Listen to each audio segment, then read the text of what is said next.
오늘은 누가복음 2장 1절에서 7절까지의 말씀을 함께 나눠보도록 하겠습니다. 누가복음 2장 1절에서 7절까지의 말씀을 제가 봉독해 드리겠습니다. 그때에 가이사 아구스도가 영을 내려 천하로 다 호적하라 하였으니, 이 호적은 구레뇨가 수리아 총독이 되었을 때에 처음 한 것이라. 모든 사람이 호적하러 각각 고향으로 돌아가매 요셉도 다윗의 집 족속이므로 갈릴리 나사렛 동네에서 유대를 향하여 베들레헴이라 하는 다윗의 동네로 그 약혼한 마리아와 함께 호적하러 올라가니, 마리아가 이미 잉태하였더라. 거기 있을 그때에 해산할 날이 차서 첫 아들을 낳아 강보로 싸서 구유에 누였으니, 이는 여관에 있을 곳이 없음이라라. 오늘 본문은 예수 그리스도께서 베들레헴에서 태어나게 된 이유를 전하고 있습니다. 왜냐하면 베들레헴은 마리아가 살던 지역과 멀리 떨어진 곳이었기 때문입니다. 먼저 누가는 요셉과 마리아가 자신들이 속한 족속과 지파를 따라 고향으로 돌아가야 했기 때문에 집을 떠나 베들레헴으로 오게 된 것이라고 전하고 있습니다. 이것은 이 일들이 인간의 계획을 따라 이루어진 것이 아님을 밝히기 위한 것이죠. 즉, 요셉이나 마리아가 베들레헴에서 아기를 낳기 위해 그들의 어떤 계획이나 의도를 가지고서 그들의 주거지를 옮긴 것이 아니라는 말입니다. 그들이 베들레헴에까지 오게 된 것은 어디까지나 아구스도의 명령에 따른 것이었습니다. 하지만 그런 이유로 우리는 요셉과 마리아가 마치 앞못 보는 사람들처럼 하나님의 손에 이끌려 그리스도께서 태어나기로 되어 있던 곳으로 이끌림 받았다는 것을 인정하지 않을 수 없습니다. 이 일은 불신자나 불경건한 자들이 운명으로 돌리는 다른 모든 일들처럼 우연히 맞아떨어진 일처럼 보일 수 있습니다. 하지만 우리는 단지 사건들 자체만 주목해서는 안 되고, 선지자들이 오래전부터 예언했던 것을 기억하지 않으면 안 됩니다. 그리스도의 탄생과 그 탄생에 관한 예언들을 비교해 보면, 그때 가이사 아구스도가 호적하라고 자신이 다스리던 나라 모든 곳에 명령을 내린 일, 그리고 요셉과 마리아가 그들이 살던 집을 떠나 해산할 시점에 베들레헴에 도착한 일은 모두 다 하나님의 놀라운 섭리에 의해서 이루어진 일이었다는 것이 분명해집니다. 이런 기록들을 통해서 하나님의 사람들인 신자들은 비록 자신들의 계획 밖에 의도치 않았던 어떤 길을 가게 되거나 어디로 가는지를 알지 못한 길을 갈지라도 하나님께서 그들의 발걸음을 인도하신다는 것을 알게 됩니다. 이런 사실을 아는 것이 우리의 마음을 얼마나 평안하게 해주는지 모릅니다. 자신의 계획 밖의 일을 갑자기 의도치 않게 해야만 할 때, 더군다나 생전 가보지 않은 모르는 길을 가야만 할 때 두려움과 걱정이 생기는 것이 인지상정입니다. 그러나 하나님은 오늘 본문을 통해서 나 여호와 하나님의 사람들인 너희들에게 혹여 그런 일이 발생하더라도 두려워하거나 걱정하지 말거라. 왜냐하면 네가 아무것도 알지 못하고 걷게 된 그 길은 하나님이 내가 이루는 구원의 역사 속으로 너를 이끌어들이기 위해 걷도록 한 길이기 때문이니 말이다 라고 알려주고 계십니다.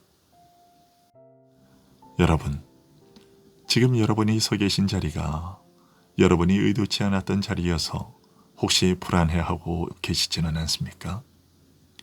여러분이 지금 걷고 계신 이 길이 어디로 향한 것인지 몰라 두려워하고 계시지는 않습니까? 그러나 두려워하지 마시기 바랍니다. 지금 여러분이 걷고 계신 그 길은 하나님께서 자기 백성인 여러분을 구원의 길로 이끄시기 위해 걷도록 하신 길이기 때문입니다. 여러분이 의도하지는 않았으나 우리가 계획하지는 않은 길이지만 그 길은 최고의 지혜자요 최고의 선이신 하나님이 우리를 위해 계획하신 길입니다. 그러니 두려워하지 말고 염려하지 말고 평안한 마음으로 걸어가십시오. 우리는 그렇게 하나님이 마련해 놓으신 바른 길을 계속해서 가게 됩니다. 오늘 본문은 이런 사실들과 더불어 하나님께서 자신의 예언이 성취되도록 하기 위해 독재자의 명령을 사용하시는 하나님의 놀라운 섭리를 보여줍니다. 하나님은 자신의 선지자를 통해 예수 그리스도가 태어나야 할 곳을 미리 말씀해 주셨습니다. 미가 선지자를 통해 알려주셨죠.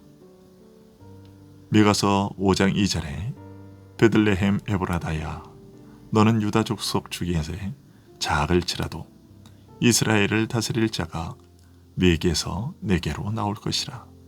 그의 근본은 상고의 영원에 있느니라 하는 말씀이 바로 그것이죠. 만약 마리아가 어쩔 수 없이 베들레헴으로 갈 수밖에 없는 일이 벌어지지 않았다면 마리아는 분명 자신이 살던 집에서 아기를 낳았을 것이고 하나님께서 미가 선지자를 통해 하신 그 예언은 이루어지지 않았을 것입니다. 그렇다면 아고스도는 하나님이 이런 계획을 알고 명령을 내렸던 것일까요? 전혀 아니지요. 아고스도가 유대 땅에 살던 모든 사람에게 자신이 속한 원래의 고향으로 돌아가서 호적 신고를 하도록 명령한 이유는 세금을 거두기 위한 것이었습니다. 로마는 자신들이 정복하고 다스리던 지역에서 세금을 거두고 갔는데 유대 땅도 이 정책에서 예외가 되지는 못했습니다. 이런 정책으로 인해 하나님의 백성들이 해마다 하나님께 바쳤던 세금이 로마에 바쳐지게 되었습니다. 아고스도의 이러한 명령은 경건하지 않은 자가 하나님이 자기 백성에게 받으셨던 것을 강탈해 가려고 한 것이고 유대인들을 로마에 완전히 복속시켜 이후로는 그들이 하나님의 백성이라고 자처하는 일을 하지 못하게 하려는 것이 되고 말았습니다. 그리고 무엇보다도 이 일로 인해 유대인들은 하나님에게서 끊어지고 언약으로부터 영원히 떨어져 나가게 되는 것처럼 보였습니다.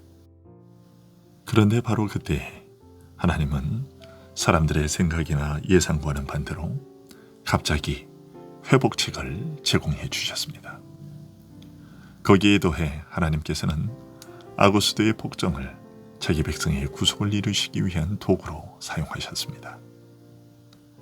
아고스도 자신은 하나님의 뜻을 전혀 알지 못한 채 단지 자기에게 맡겨진 임무를 수행한 것일 뿐이지만 자신도 모르는 사이에 마리아를 하나님이 정하신 곳으로 불러오는 하나님의 전령 역할을 한 것입니다.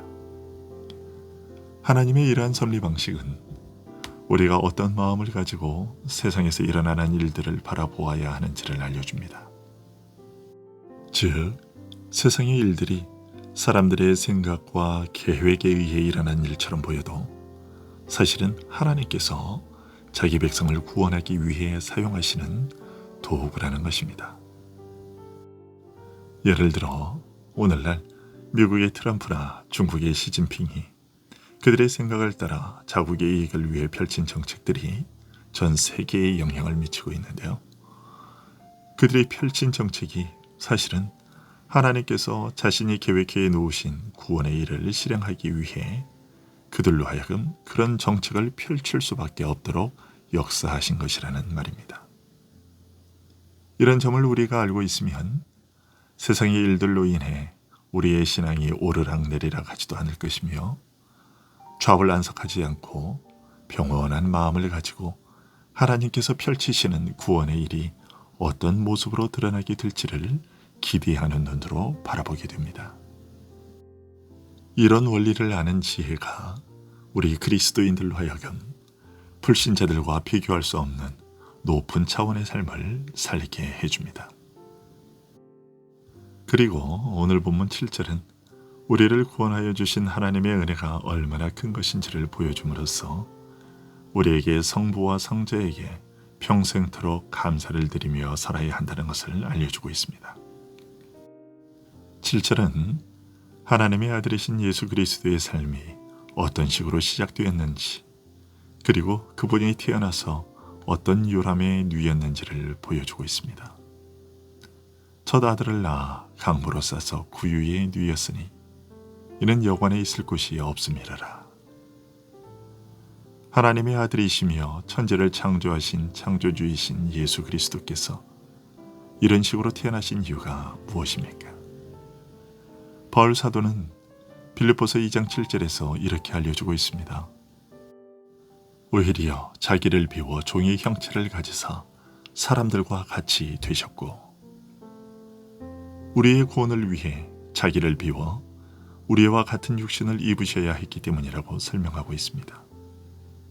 하나님의 아들이신 그리스도께서 사람들이 묵는 숙소에서 거부당하시고 마국간에 던져져 구유에 누이게 되신 것은 우리를 이 세상이라는 일시적인 거처가 아니라 영원한 처소인 하나님 나라로 영접하시기 위해서였습니다.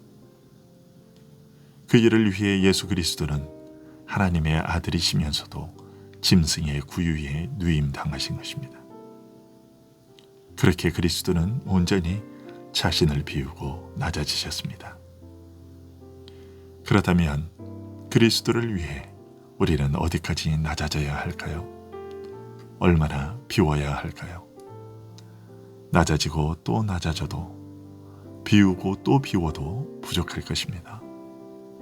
오늘 본문을 생각하며 세상의 일들 때문에 불안해하지 말고 걱정하지 않으며 하나님의 영광과 그리스도의 은혜에 감사하는 마음으로 우리를 비우고 낮아지는 삶을 살아가는 하루가 될 수 있기를 소원합니다. 기도하겠습니다.